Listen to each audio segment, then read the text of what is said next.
As of the making of this video, Brimstone Sands has been out a week or so, and I'm actually playing it, and I'm not having a terrible time. It's kind of fun even. Here's the problem. It's not what we signed up for. We were pitched a sandbox PvX game where PvP and PvE were blended together and territory control would have a huge impact on everyone. But that's not what we got, and it's even less of that now than it was before Brimstone Sands released. New World is officially a theme park PvE game now, where most people play solo with their PvP flag turned off and territory control is entirely ignored by everyone but the hyper-elite guilds. But there is a game out there that's being made right now that will scratch that itch that us New World fans have had for years. Ashes of Creation.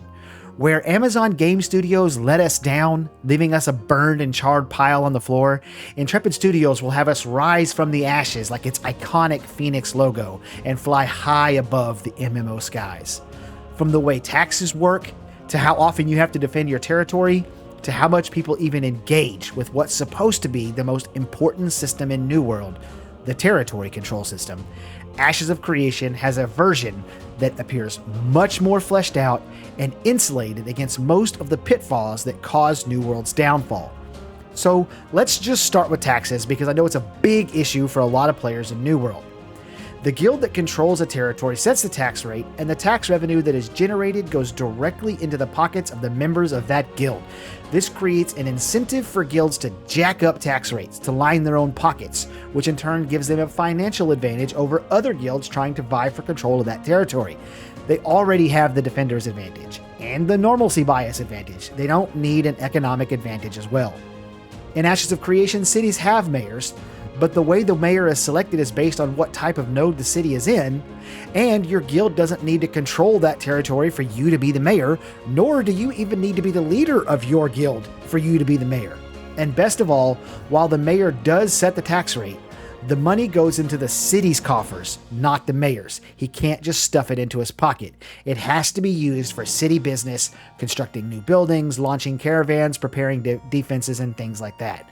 There will obviously be a social status benefit to being mayor, but you and your guild don't get some ungodly financial benefit that just keeps compounding on itself, ensuring you stay in power forever. Speaking of staying in power forever, in New World, your territory can be assaulted, forcing you to defend it, every 24 hours or 48 hours?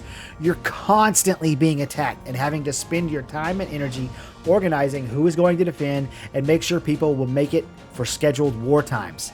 And not only that, the attacking guild has no stake in the game. It costs them nothing to shoot their shot. Sure, the territory has to be in conflict, but that really isn't a big deal to accomplish, and you don't even have to do it alone. Your entire faction can help. And then, once a war is complete, whether you won the war or not, well, nothing really changes about the world, the map, or anything for almost anyone except the two companies competing in the war. In Ashes of Creation, a node war or castle siege will be a relatively rare thing with world-changing ramifications and huge stakes on both sides of the conflict.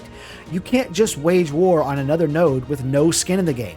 The creative director at Intrepid has said you will have to put forth close to the amount of effort and resources to attack a node as that node put forth in building it up.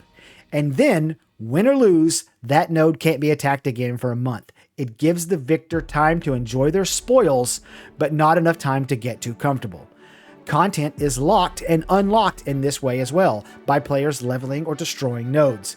There might be a dungeon that only unlocks when the nearby node hits level 6 or Metropolis stage. But if the players never level that node on a server, it could be a dungeon that literally no one on that server has ever done or even seen. World bosses, points of interest, caves, dungeons, raids, resource gathering spawns can and will be locked and unlocked based on nearby node progression, giving the players a reason to engage in the node system rather than completely ignoring it as most New World players do with the territory system. Beyond that, each phase of node development has an entirely different aesthetic, getting more and better roads. Buildings and walls start out being made of wood at first and then get upgraded to stone and later stone and metal.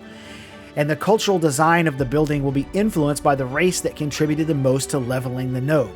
All of this will mean that no two game servers will have the same cities in the same location, access to the same dungeons or mob grinding spots, and even if the cities are in the same spot and at the same level, they will very likely look different depending on which race contributed the most to building it. Now, Ashes doesn't have that fully action combat playstyle you're used to and might be in love with, but its hybrid system will allow you to find a playstyle that still appeals to your action combat shaped heart without chasing off the tab target Andes who make up the majority of the people you're owning in every territory war right now.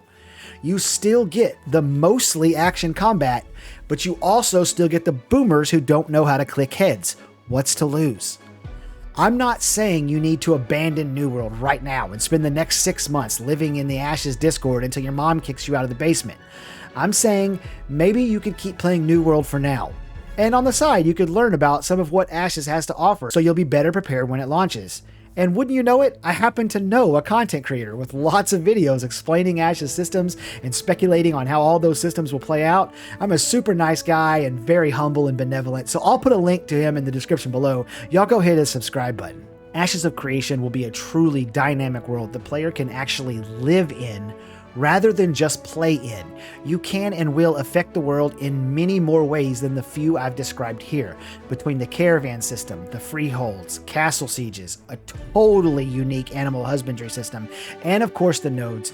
You'll be able to leave your stamp on the server in the ways totally impossible in New World.